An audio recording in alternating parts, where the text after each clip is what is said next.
Alright guys, स्वागत है आपका इस वीडियो में। तो फाइनली यहाँ पे सोलो लेवलिंग के सीजन 2 का एपिसोड नंबर 9 आ चुका है। ठीक है भाई, ये एपिसोड मैंने ऑलरेडी अपने चैनल पे शेयर कर दिया था। सारी की सारी स्टोरी सेम है, बल्कि उससे कुछ एक्स्ट्रा चीजें ही बताई है मैंने अपनी वीडियोस में, तो वो वीडियो चेकआउट कर सकते हो। नहीं तो ये वीडियो तो शुरू कर ही लेते हैं। एपिसोड की शुरुआत में यहाँ पे हमें फिर से डीमन कासल का सीन दिखाया जाता है और एक नोटिफिकेशन पैनल दिखाया जाता है जिसमें लिखा होता है कि जिन्वू को purified blood of the demon monarch मिल चुका है। ठीक है, और इसी चीज की जरूरत थी उसको एलिक्सर ऑफ लाइफ बनाने के लिए। इतनी मेहनत उसने इसी चीज के लिए की थी। यहाँ पे क्राफ्ट करने का ऑप्शन आ जाता है क्योंकि उसको तीनों इंग्रेडिएंट्स मिल चुके होते हैं, लेकिन इस क्राफ्टिंग के लिए उसके इंटेलिजेंस स्टैट की मदद ली जाएगी। तो यार इसके चांसेस ऊपर नीचे वाले हैं। ठीक है, तो जिन्वू एग्री कर देता है, ये क्राफ्टिंग शुरू हो जाती है और फाइनली सक्सेसफुल भी हो जाती है और जिन्वू को एलिक्सर ऑफ लाइफ मिल जाता है। लेकिन अब वो यही चीज सोचता है कि क्या इससे उसकी मॉम की जो इटर्नल स्लीप वाली प्रॉब्लम है वो सॉल्व हो सकती है या फिर नहीं। तभी पीछे से आयरन इस ड्रैगन की बॉडी को उठा के लेके आ जाता है और भाई वो उसको अराइज करने के लिए लेके आया होता है। तो जिन्वू इसे अराइज कर देता है, लेकिन वो उसका नाम भूल गया होता है, जिस वजह से वो उसका नाम कायसल रख देता है। ठीक है, अब यार एसल तो काफी ज्यादा खुश होती है। वो यही सोचती है कि यार हम इस ड्रैगन के ऊपर बैठ के जल्दी से जल्दी हमारे घर पे जा सकते हैं और वहां पे हम काफी तगड़ी पार्टी करेंगे। लेकिन ऑब्वियसली बात है, यहाँ पे जिन्वू के कुछ और ही प्लान्स होते हैं। वो अपनी मॉम को जल्दी से जल्दी ठीक करना चाहता है। अब वो सोचते हैं कि वो करे क्या। वो बाकी रिवॉर्ड्स चेक करना शुरू करता है तो उसे याद आता है उसको एक रियून स्टोन मिला था।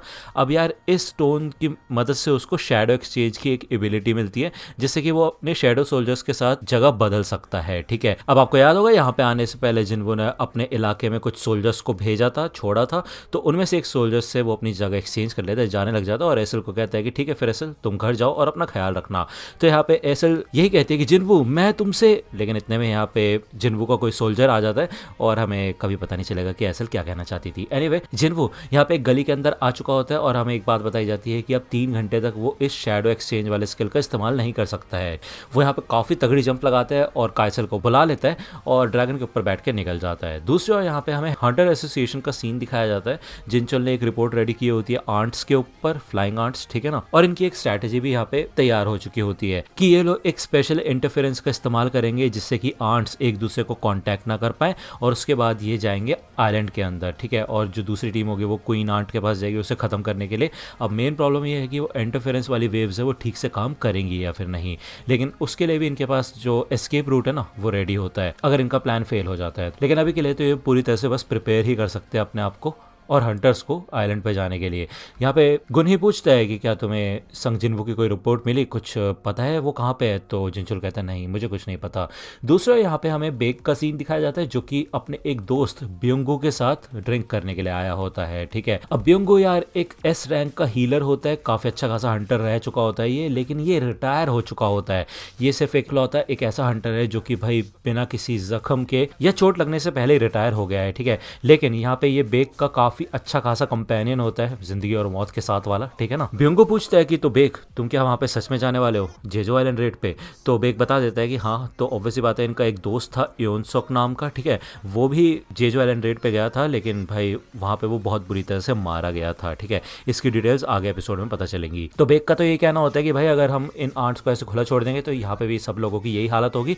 तो ऑब्वियसली बात है यहाँ पे ब्योंगो यही कहता है कि वो तो कभी नहीं जाना चाहता उस आइलैंड पे फिर से, और वो मना कर देता है बेक को। वो कहता है अगर तुम मुझे इनवाइट करने आया हो तो मैं नहीं आने वाला। तो बेक कहता है नहीं, मैं तुम्हें इनवाइट करने नहीं आया हूँ, मैं बस तुम्हें अलविदा कहने आया हूँ क्योंकि मेरे को नहीं पता हम फिर से मिलेंगे या नहीं। ऑब्वियसली बात है यहाँ पे ब्योंगो बताता है कि वो एक सिविल सर्विस का एग्जाम देना चाहता है क्योंकि वो काफी खून खराबा देख चुका है और वो अपनी शांति की जिंदगी जीना चाहता है। ठीक है, उसको हिस्ट्री काफी ज्यादा पसंद होती है। और ये बात सुन के यहाँ पे बेक को एक चीज नोटिस होती है कि यार जो हंटर्स होते हैं ना उनको लड़ने से डर नहीं लगता, वो हमेशा लड़ने के लिए तैयार रहते हैं, यही उनकी जिंदगी बन जाती है। शायद यही एक रीजन है कि लोग अवेकन होते हैं जिन लोगों के अंदर लड़ने की इच्छा होती है। ओके, दूसरा यहाँ पे हमें हॉस्पिटल का सीन दिखाया जाता है। अब यहाँ पे जिन्वू बैठा होता है, वो देखते हैं कि उसकी मॉम के गले पे एक जला हुआ निशान है। उसे याद आता है कि बचपन में वो गर्म पानी से अपनी मॉम के बाल धोना चाहता था और गलती से उसकी मॉम की गर्दन जल गई थी और ये स्कार जिन्वू की वजह से हुआ है।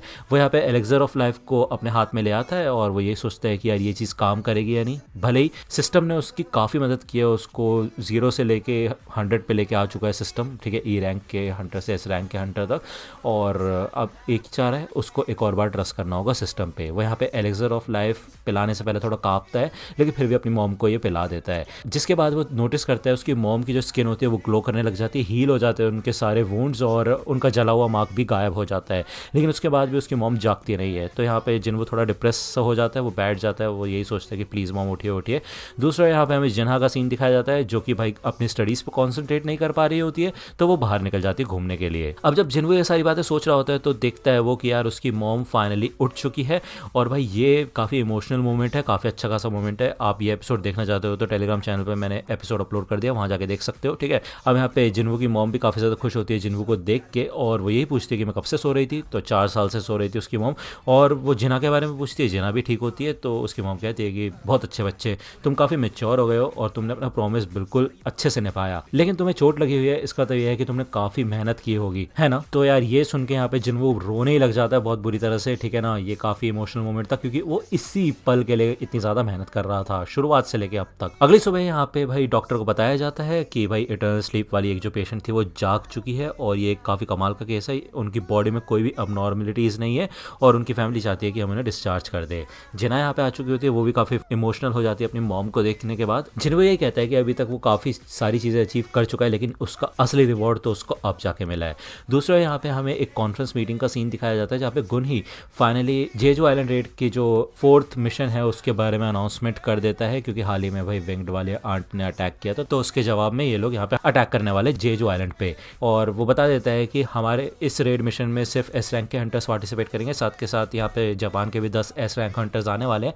जहाँ तक बात है A रैंक और उससे नीचे वाले हंटर्स की, तो वो बस यहाँ पे सपोर्ट के लिए रहेंगे, ठीक है। और इस बार हम पक्का जीतेंगे। ब्योंगो भी ये न्यूज़ देख लेता है। अब वो यार पहले का टाइम याद करता है जब वो बेक और यूनसुक के साथ था। अब यूनसुक यहाँ पे इस समय जिंदा था और उसको काफ़ी ज़्यादा डर लग रहा होता है, और वो यही कहता है कि हमसे ज़्यादा डर तो उन लोगों को लगना चाहिए जिनको लड़ना ही नहीं आता है। तो वो ये कहता है कि हम तीनों एक दूसरे के लिए हैं और हमें ही एक दूसरे का साथ देना होगा, खासकर बेक का, ठीक है। जब जिन्वो की फैमिली घर आती है तो ये लोग देखते हैं काफ़ी गंदा पड़ा होता है घर, और जिन्वो यहाँ पे जिन्हा का मुंह पकड़ लेता है और वो कहता है मैं बाहर गया और तुमने पूरे घर की वाट लगा के रख दी। तो उसकी मॉम से कहती है अच्छा ठीक है शांत हो जाओ, अब 4 साल के बाद हम चलो फिर से साथ मिलके साफ सफाई करते हैं, ठीक है। अब ये घर इनका काफ़ी ज़्यादा पुराना हो चुका होता है, तकरीबन बचपन से ये लोग यहाँ पे रह रहे होते हैं। जिन्वो को एक चीज़ रियलाइज़ होती है कि यार जब से वो हंटर बना है ना, तब से वो ऐसा लगता है कि अपनी फैमिली से काफ़ी ज़्यादा दूर हो चुका है। कहीं ऐसा तो नहीं उसने कोई ऐसी लाइन क्रॉस कर दी हो जहाँ से वो वापस नहीं आ सकता। तब यहाँ पे जिन्वो की मॉम देखती है अपनी फैमिली फोटो में उसके हस्बैंड होते हैं यानी कि जिन्वो के डैड, और वो पूछती है कि क्या तुम्हें उनके बारे में कुछ अपडेट मिला। तो यार कोई अपडेट नहीं मिला होता इनको। जिन्वो की मॉम बताती है कि यार भाई जिन्वो के डैड एक फायर फाइटर थे हंटर बनने से पहले, और वो काफ़ी कूल लगते थे जब वो इंसानों को बचाते थे। तो ये सारी खूबी यहाँ पे जिन्वो के अंदर भी है। जिन्ना कहती है मेरे अंदर भी खूबी है ना, मैं भी डॉक्टर बनना चाहती हूँ, लोगों की मदद करना चाहती हूँ। तो जिन्वो की मॉम कहती है हाँ। दूसरा यहाँ पे हमें गुनही का सीन दिखाया जाता है। अब यार ये लोग बात करते हैं एक S रैंक के हंटर के बारे में जो अमेरिका से आया था जस्ट इधर घूमने के लिए, पता करने के लिए, या फिर शायद कुछ इन्फॉर्मेशन निकलवाने के लिए, खासकर कि ह्योंग डोंगसू के बारे में। अब आपको पता होगा यार डोंगसू वही बंदा है जो अमेरिका से आया था, तो ये बंदा भी उसको जानता है, लेकिन इसके कुछ और मोटिव्स भी हो सकते हैं। लेकिन ऑब्वियसली बात है ये इनके इस जेजो आइलैंड रेड पे तो टांग नहीं अड़ाएगा, यही बात गुन ही करता है। वो फिर से जिन्वो के बारे में पूछता है तो जिनचुल बताता है कि हाँ हमारा कॉन्टैक्ट हो चुका है और वो जस्ट यहाँ पे आने ही वाला होगा। अब यहाँ पे गुन ही जिन्वो को सारी की सारी इन्फॉर्मेशन दे देता है जेजो आइलैंड रेड के बारे में। तो जिन्वो मन में यही सोचता है कि यार ये तो काफ़ी अच्छा खासा मौका है लेवल अप करने का, लेकिन इस समय वो नहीं कर सकता। यहाँ पे इससे पहले कि वो अपना आंसर दे पाए तभी उसको एक खतरनाक ऑरा फील होता है कुछ S रैंक के हंटर्स का, और वो आसपास लड़ रहे होते हैं। तो गुन ही बता देता है कि जिम में जो S रैंक के हंटर्स है वो प्रैक्टिस कर रहे हैं, वार्म अप कर रहे हैं। अब यहाँ पे भाई खतरनाक लड़ाई हो रही होती है। बेक जो कि ट्रांसफॉर्म हो चुका होता है और उसका सामना हो रहा होता है इधर मा डोंगवुक से, ठीक है। और ये दोनों ही काफ़ी कमाल के होते हैं, और इसे देख के जिन्वो को ऐसा लगता है कि यार बेक तो ठीक से संभाल नहीं पा रहा इस फाइट को। तभी यहाँ पे साइड में से चॉय जोंगिन आता है, वो कहता है ऐसा मत कहो, वो अपनी पूरी ताकत का इस्तेमाल ही नहीं कर रहा। वो जो बंदा है ना कराटे की यूनिफॉर्म में, वो है मा डोंगवुक फेम गिल्ड का। तो जिन्वो कहता है कि वो अपनी पूरी ताकत का इस्तेमाल क्यों नहीं कर रहे, मतलब उनका सामने वाला ओपोनेंट तो काफ़ी कमाल का है ना। तो चॉय जोंगिन कहता है देखो यार बात ऐसी है कि लोगों के सामने अपनी पूरे पोटेंशियल का इस्तेमाल करना थोड़ा अजीब हो सकता है, क्योंकि वो जब अपनी फुल पावर पे लड़ता है तो एक मॉन्स्टर बन जाता है वो। अब साइड में यहाँ पे नाइट्स गिल्ड के बंदे भी खड़े होते हैं, दरवाजा खोलता है, फाइनली यहाँ पे गोटो रियोजी की टीम भी आ चुके होते हैं, यानी कि जापानीज एस रैंक हंटर्स। हानेकावा इधर होती है, वो बता देती है जिन्वू के बारे में, क्योंकि ये सब लोग काफ़ी ज़्यादा सरप्राइज होते हैं जिन्वू का ऑरा देख के। गोटो को ऐसा लगता है कि ये कोई असैसिन टाइप का हंटर होगा, लेकिन हानेकावा क्लियर करती है कि नहीं, ये एक मेज टाइप का हंटर है। चाहे को भी पता चल जाता है कि जिन्वू आ चुका है। लिम टाइग्यो भी कहता है कि अरे ये तो वही है ना जिसने हमारे मिनसुंग की कॉन्फ्रेंस खराब कर दी थी। अब ये दोनों यहाँ पे लड़ रहे होते हैं, तो हानेकावा कहती है कि वैसे इनके फाइट का लेवल कुछ ज़्यादा खास है नहीं, शायद ऐसा इसलिए क्योंकि मैं गोटो रियोजी सर की फाइट्स देखती हूँ तो उनकी फाइट ज़्यादा पावरफुल लगती है मेरे को। यहाँ पे साइड में कुछ ए रैंक के हंटर्स होते हैं, जिनमें से एक होता है पार्क, और वो नाइट्स गिल्ड का गिल्ड मास्टर होता है। अब यार हानेकावा नहीं जानती होती पार्क को, तो यार ये अजीब सी बात हो जाती है। तभी यहाँ पे पीछे से चाहे आ जाती है, वो कहती है कि यहाँ पे कुछ हंगामा मत करना। तो गोटो रियोजी कहते हैं ठीक है, फिर अब यहाँ पे सारे के सारे एस रैंक के हंटर्स हैं ही, तो क्यों ना हम सारे के सारे मिलके एक छोटा सा फ्रेंडली मैच रखें। तुम लोग यहाँ पे इस मैच के रूल्स को डिसाइड कर सकते हो, तो कोई दिक्कत वाली बात नहीं है। तो गुनी कहते हैं ठीक है, फिर हम ऐसा करेंगे कि इस फाइट से मेजेस को दूर रखेंगे क्योंकि उनकी स्ट्रेंथ का पता नहीं चलता, और नॉन कॉम्बेटेड हंटर्स को भी दूर ही रखेंगे। ओके, बाकी सब ज्वाइन कर सकते हैं। तो यहाँ पे बेक रूल्स बताता है, ठीक है, अगर कलाई को पकड़ लिया या फिर बैक को टच कर दिया, ठीक है, या फिर नीचे गिरा दिया, ये तीनों में से एक भी हुआ तो बंदा आउट हो जाएगा। ओके, तो यार जो कोरिया की टीम के बंदे होते हैं वो होती है चा, लिम, मा और बेक। वहीं अगर हम बात करें जापानीज टीम की, तो इसमें भी 4 ही बंदे होते हैं, टावाटा, कुमामोटो, होशिनो और टानाका। ठीक है, अब यार ये वर्सेस होने वाला है दोनों टीम के बीच में, और इतनी स्टोरी तो मैं अपनी वीडियो में भी कवर कर चुका था। अब यार अगर आप इसका नेक्स्ट एपिसोड देखना चाहते हो ना, तो एक सीक्रेट बताता हूँ, सेकंड चैनल है, ठीक है, लिंक डिस्क्रिप्शन में मिल जाएगी। ज़्यादा बोलूँगा नहीं, जस्ट चले जाओ, मतलब कल तक का वेट कर लो, 1 दिन 2 दिन का वेट कर लो, 2 भी मत करो, मैं तो बोलूँगा 1 ही दिन का कर लोगे ना तो भी तुम्हें दिख जाएगा कुछ, मैं बता नहीं सकता बस, ठीक है, सीक्रेट है। अगर आपको ये वीडियो पसंद आई तो लाइक करना, सब्सक्राइब कर लो अगर चैनल पर नए हो तो। मिलता हूँ आपसे अगली वीडियो में, तब तक के लिए गुड बाय।